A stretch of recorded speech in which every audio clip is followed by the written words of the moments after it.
Hey, welcome to the Austin Avenue Unplugged podcast. Do we have an official name for this one? I know it's the Bro Cast. Or the Dude Cast. The Bro. The Man Cast. Dude, Not a broadcast. Unperfect podcast. Right. That's a good That's one. pretty good. Yeah. That's fitting. The Plugged. I don't know what that means. It just The sounds Plugged. funny. Hence it unplugged. We're just plugged. No. Nobody has hair plugs, do they? No. Not I do have a yet. little stuffy nose, so if that counts as If plug. somebody Oh, wants yeah. to sponsor Allergies. me. Yeah. I may cough once or twice here in a minute. That's okay. We'll take a blow your nose break Right? at minute 10. No. Don't blow your nose. Just every 30 seconds go. No, please don't. Put a sniff in there. Can we put a sound effect over that? Like an elephant. A honking goose. Yeah. That's pretty good. Oh, okay. One podcast we're gonna have to do animal sounds. That would be No. awesome. So we did do a youth group game once No. that I enjoyed way more than the kids did, which that's how you know it's a good game, is if I enjoy it. And I blindfolded, I think it was 10 or 16 of them. It had to be an even number. And I gave them each an animal, split them into 2 teams. And then I said, now you have to, only making your noise of your animal, find the matching pair. And so I would give a goose on this side, a goose on that side, a lion, an elephant, an elephant. And then they would just make the noises and walk around blindfolded until they found their pair and had the link arms. Did they get on the van with their partner? That was their And buddy then for the rain weekend. started coming down? That would have been They perfect. doubled up. Yeah. And they came out as twosies as well. Yeah. So, it's a good trip. That's weird when then some you- of the kids are like, how come there's 7 of us?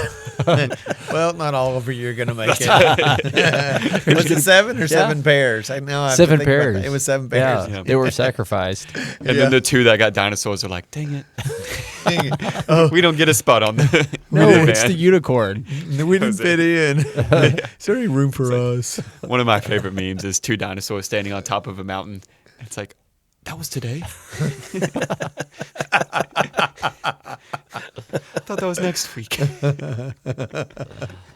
Okay, Lance, I think you had a really interesting topic that you were going to bring up today, and we have digressed away from that.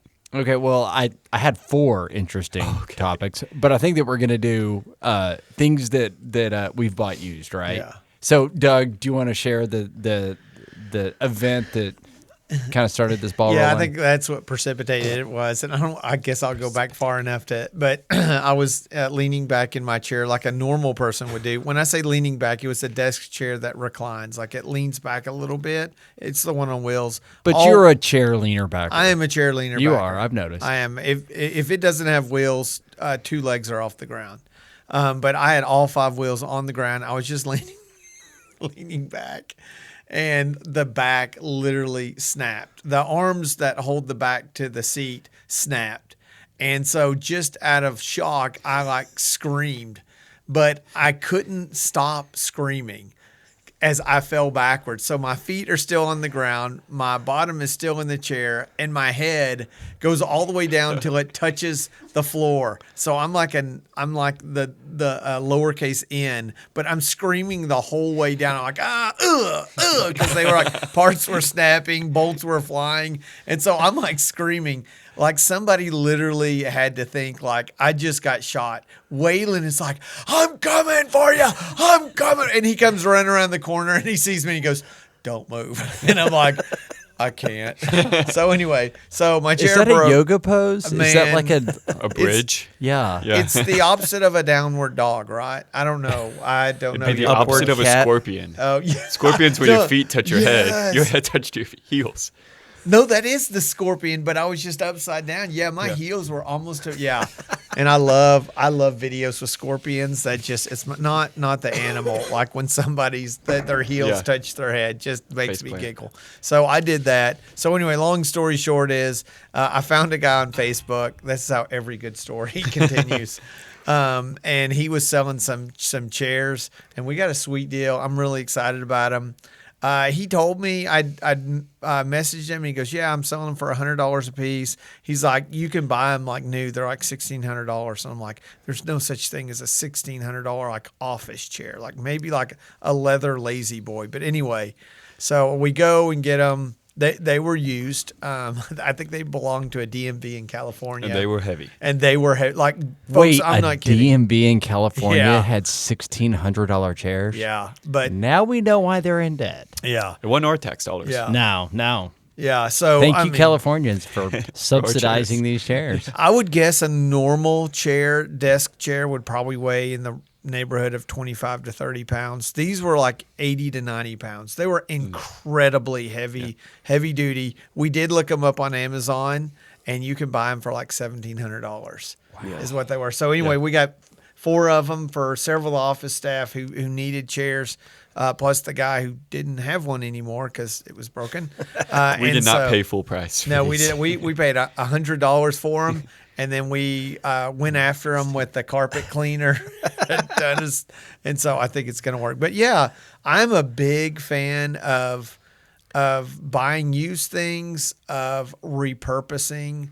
I love getting the most of any item that I can, and I kind of think that equates back to my theology that God is a big fan of using things that other people would say, it's not any good, or it's used up, or I'd rather have new. God seems to do really good with old things. You got to wait 10 minutes in to play the Jesus card, Doug. Sorry. It's only 6 minutes in. I'm just saying like that. I mean, I love things. I'll say one more quick story. I've been talking the whole time. I'm going to win this one. Like I have these pens that I absolutely love. They're super sharp pointed pens. They're really Are they fine. 07s? Is that what you? No, they're .38. Like they're super, and I love using them because I underline in my Bible, and then I could write super tiny. Now I can't read it because I can't. You see only anymore. write super tiny in your Bible? In my Bible. No other words? God. Zacchaeus is the only one who ever got a comment super tiny. So Nehemiah. I would name them, and then I was like, hey, I should number them just to be like, I can see, like I can use up number 1. So I printed a little label, stuck it inside the clear barrel, and it was like Doug, property of Doug, and they had 01 on it. And Lance and the youth group and Hobbs found out about that, and they would regularly steal my pens. False. We had rules. We would not go to their home and take them. Yeah. We would not take them out of your hand.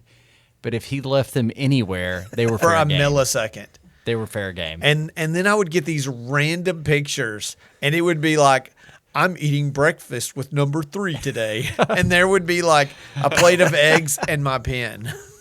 So, but I just like to see things getting used up to their every last bit of it. I think you're jealous that we gave your pens a better life than you did.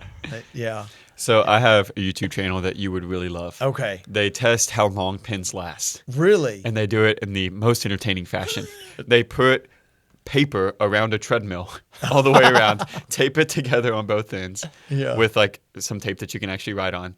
And then they start it at like a 1 mile an hour. And they'll just put the pen down on the paper and they'll go across it and back to see how many miles that pen can write. Oh, wow. It's fascinating. Oh, wow. That is awesome. Yeah. Okay. So I'll show you the winner. Yeah. So you can buy the best pens possible. Okay. Get the most mileage out of them. Yeah. I don't know. Absolutely. But now the problem is not the mileage, it's the thieves that take them before they get used. So I did have a question about this chair fiasco. Yes. First of all, any listeners, you can call in with your favorite chiropractor for Doug. He might need Yeah, I one. may need one. So a lot of stories you were talking about how people get, or that God doesn't just scrap it and start over new, right? He Yeah. might use something that is broken. Yeah. And oftentimes we have these epiphanies at the bottom. Did you have any epiphanies where you like, I need a vacuum? I had I guess my epiphany, not really, but I was just thinking like, oh, like my whole room is upside down now. I just kicked myself in the head. No great epiphanies. Okay, I'm sorry. No shucks. bright lights, nothing that says be nice to Lance. I definitely did not hear that. Yeah. I'm thinking of like sponsorships. Chiropractors, Yeah. pens, the guy selling the chairs. Yeah. DMV in California, not super Probably. likely, but I mean, I'm thinking there's 3 potential sources of revenue here. Yeah. For the Is old there podcast. any way we can have some product placement, in here somewhere? So We could be saying your brand name right now. Right now. For a price. yes. Yeah. Yeah. we Unless could- you're yeah. the guy that sold me the chair that snapped in two, Amazon. Jeff Bezos. But that wasn't a shock. You've had that chair for a while. Yeah, right? it was like had a 6 good years life. old. It had a good life. Okay, I have to tell one more story. Ever since I got this chair, it was it's had an issue. Like the little gas strut like has a leak or something in it. So if it just sits by itself within a day, it will over 24 hours. It'll just slowly go down. If you're sitting in it, it will go down in like an hour. That's And so, perfect. So there's been times that When I'm your like, stand goal goes off on your watch, you stand up and fix your chair. yeah, but it's a little more awkward when you're like in a counseling situation and you start off, and by the end of the session, you're like, you can barely see over the desk. That's when it's over. Yeah, that's like when it hits the bottom. I've we're had done. you for an hour. You're It's taking time a to position go. of humility. Yes, Yeah. yes.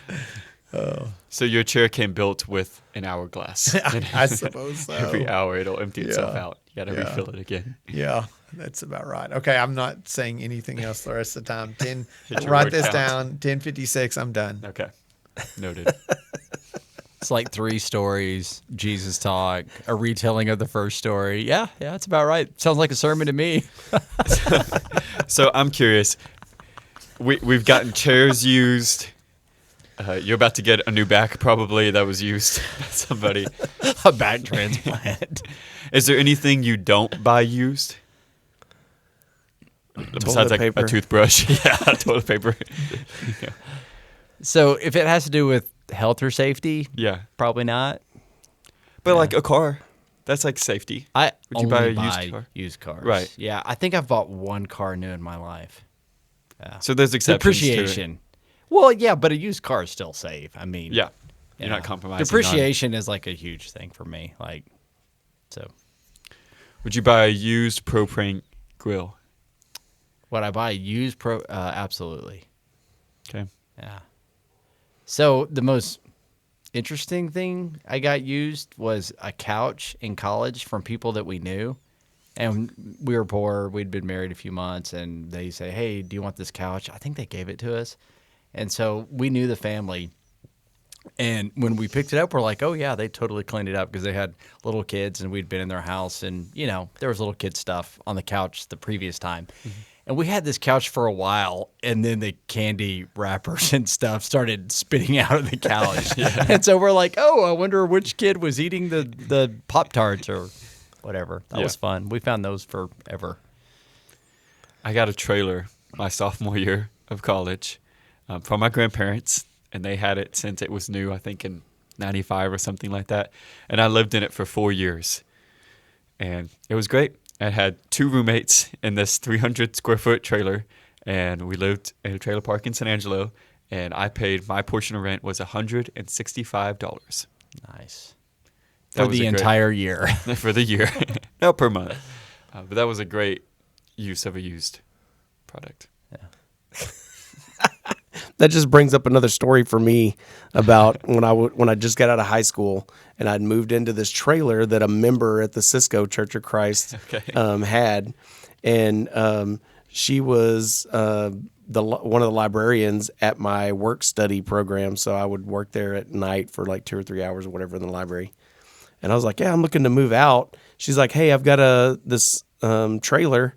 You know, it's a little older, and there's a guy that lives in it." But he's, usually in Dallas because he's like an EMT. So he'll spend, a week in Cisco and then he goes like 3 weeks in Dallas. And I was like, "That'd be great. How much?" And she's like $75 a month. And I was like, "I can do that, So I move into it. And then this place was it was great for me. I thought it was awesome. But you could literally see the grass outside through the hole in the floor in the bathroom. That's what kind of place this was. Wow. And I was just like, yeah, you know what? The places we live when we're, brand new out of high school is pretty crazy. Yeah, and I think we're allowed to talk about Jesus now. Yeah. We got the minute 14, is that right? So the floor opens up. You can speak now. Your banishment is over. But I think of, a lot of these characters, and even nowadays, a lot of our stories, and we might say, "Oh yeah, but I've done this or I've done that. God probably doesn't want me anymore. I'm used. And if I'm used, I'm useless." Right? And we treat ourselves like expired milk. Like there's not many things you can do with expired milk. and that we've already lost whatever that section of life, that purity of life is. We're like, it's over now. But that's not necessarily the way God works. Is there a particular Bible character that comes to mind when you think, yeah, they probably thought of themselves as useless, but God used them in a very useful way? I'm thinking of Moses for sure, just because of what you said about the age and stage of life. You know, he had access to power, and he had a passion for his people. See, Doug, look, I can preach too. That's 2 P's right there. He had a passion for his people, but then he kind of trades his access for that violent act that he does, and he has to go on the run. And, you know, I bet in year 39 and a half that he's like, well, I'm just going to die out here as a shepherd. Yeah. And then he becomes a shepherd of a different kind. He shepherds 2 million people through the wilderness. And God had that great third act in life that, like, it wasn't over. I think of Caleb, kind of the same thing, that, you know, he's an older guy, and he's like, we're taking the hill, buddy. Yeah. Like, get on, let's go. I think of Peter, obviously, with the, you know, he felt like that he had traded his place, kind of like Moses did, and God says, nope, get out of the boat. Again, a second time, that second getting out of the boat and going towards Jesus. Yeah. Only this time he didn't sink. He's reinstated. Yeah, it's definitely a theme. I can think of the feast and how all those were repurposed to point us to Jesus. Most things in the Bible, I think, don't show up once. Right. Yeah, Noah was too old. Gideon was too small. David was too young. Paul was, you know, too much of a rebel. I mean, you would think when God saw Paul, it wouldn't be a light from heaven as much it was a lightning bolt. Yeah, or just shake him. Yeah, just like, why are you so you? Yeah, I mean, like it seems like he almost exclusively used people who were in really tough situations, and some of them wasn't necessarily of their own issues, like Joseph. But I mean, he's sitting in jail after just a very tumultuous decade, and thought, well, I can't be used for anything. I'm stuck in jail. Like, and I love how God seems to just almost exclusively say, you know, the story of Ruth is another example. Yeah. Just over and over again, if people are like, you know, call me bitter, like my life is over. Yeah. And God says, nope, this is right where I want you. Yeah. So. Yeah, I think it's interesting you brought up Paul as well. He didn't wait around either.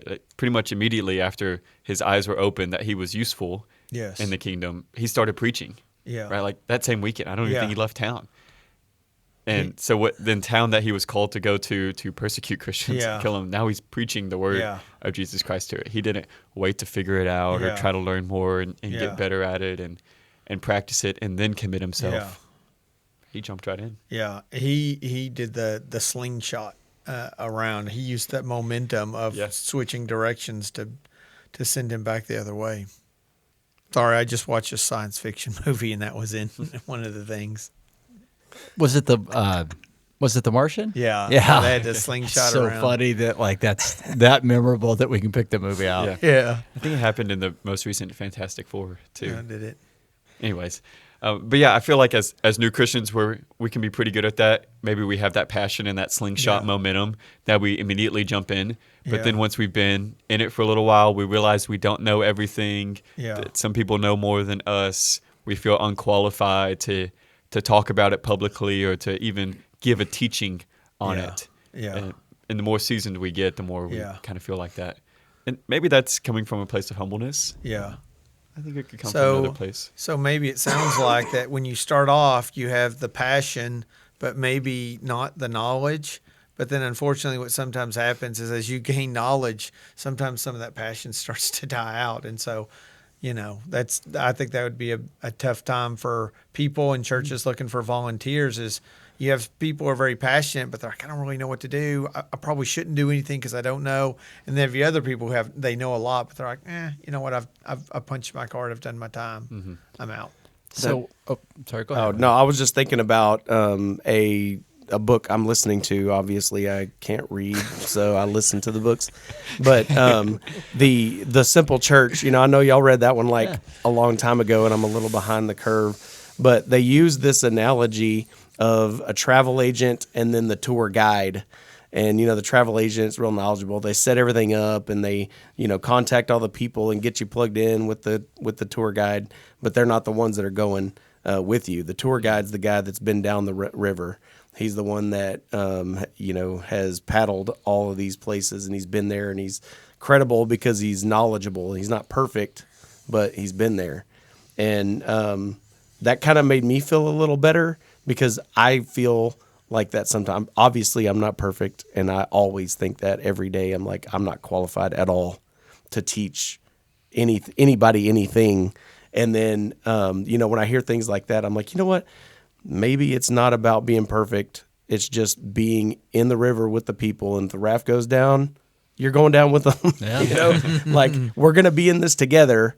And I think that's what we're most of the time we're called to do is to just be there with the people. With everybody, with our community, with, our families, to just be there with them, and we're all going in the same direction, and we're all paddling, and Yeah. I Most think of life is showing up. yeah.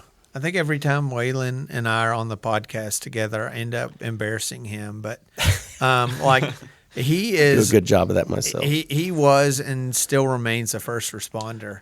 Like when the sirens go off, he's the guy running to people. Like I'm screaming. It sounds like I'm getting shot in the chest with a shotgun.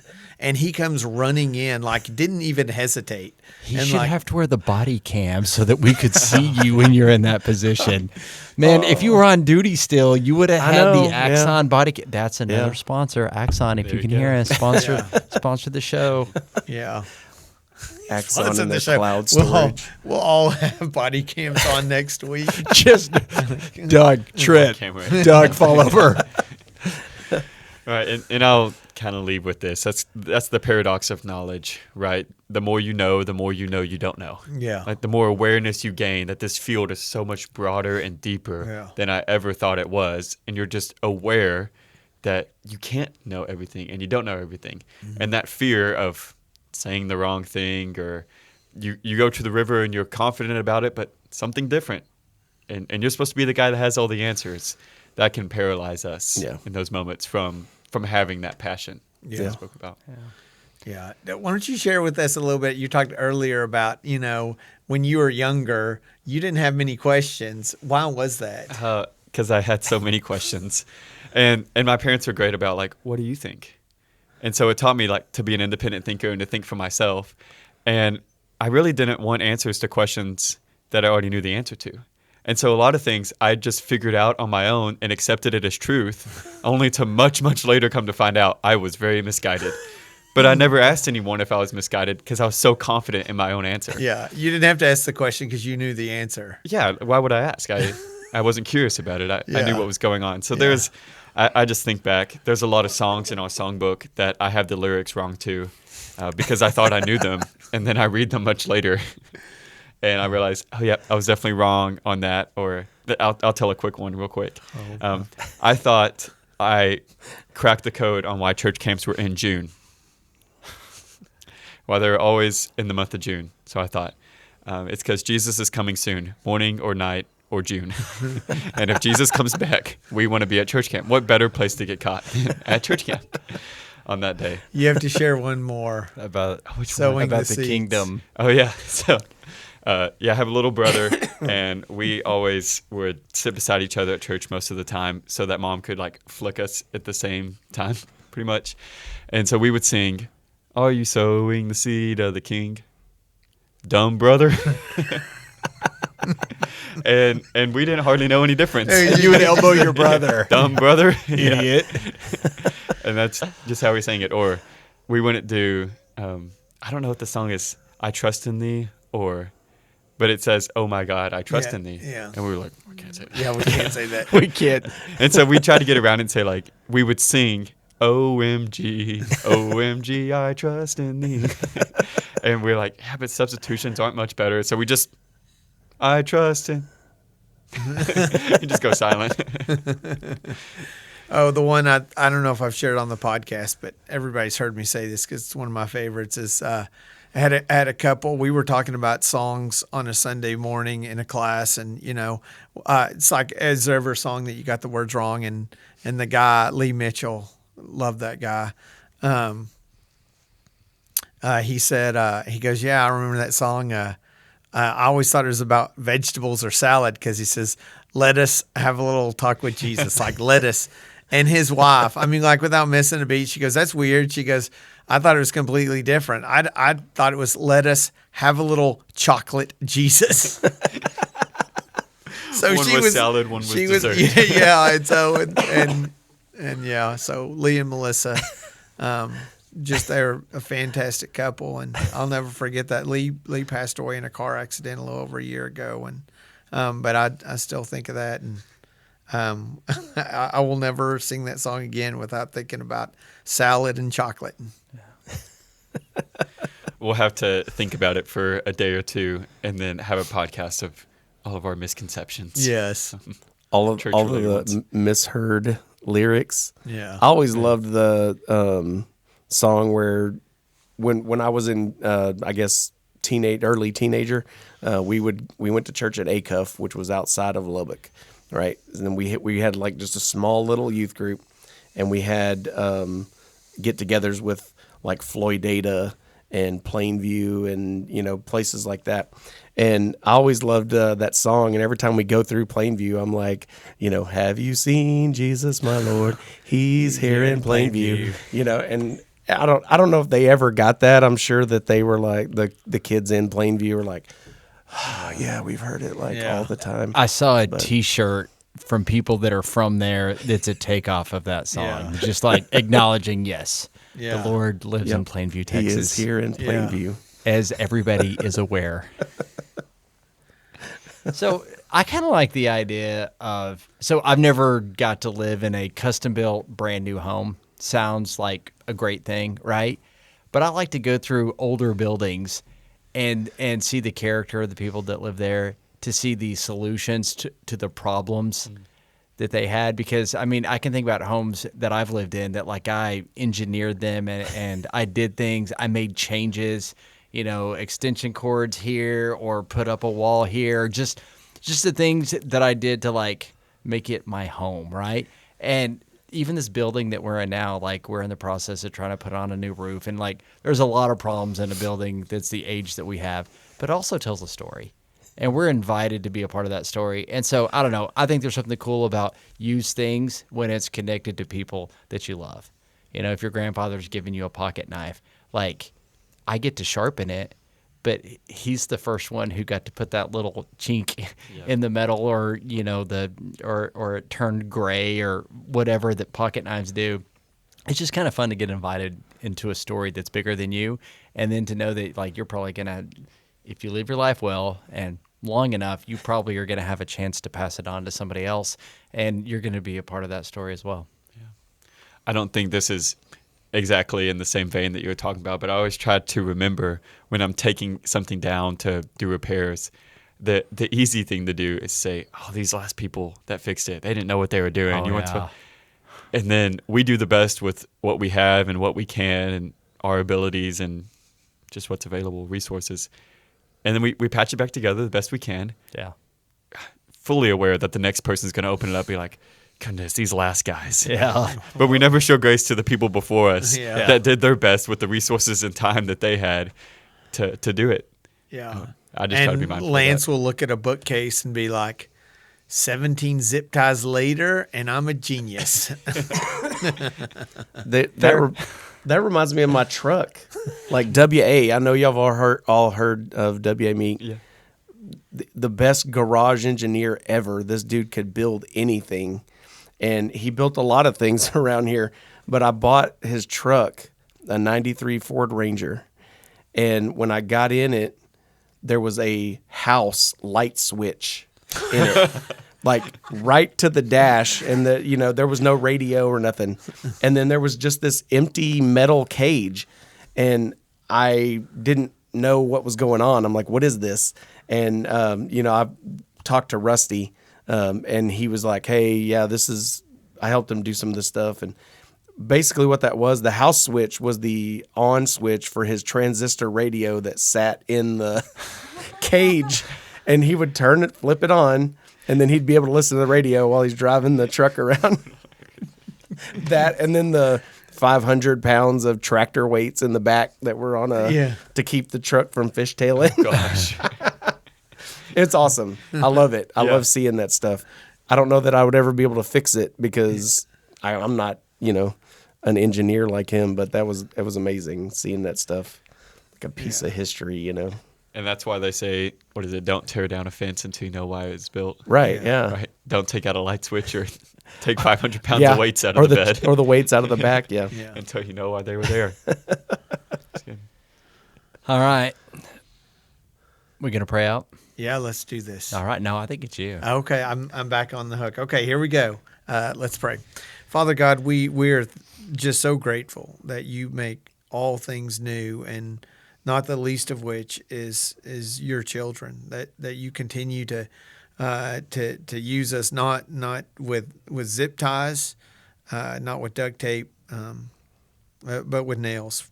That Jesus was held to the cross with. God, I pray that we're always mindful of the fact that you have redeemed us, that you have pulled us out of the muck and the mire because of your love for us. And Lord, we're surrounded by people who are beaten down and feel worthless and useless and think that the world doesn't love them, or their parents don't love them, or most of all, that you don't love them. And Lord, I just pray that you will use us as a mouthpiece to remind all of them and ourselves that we're still your creation and we're loved by you. Lord, may we share that and show that this week. It's in Jesus' name I pray. Amen. Amen. Amen. Amen.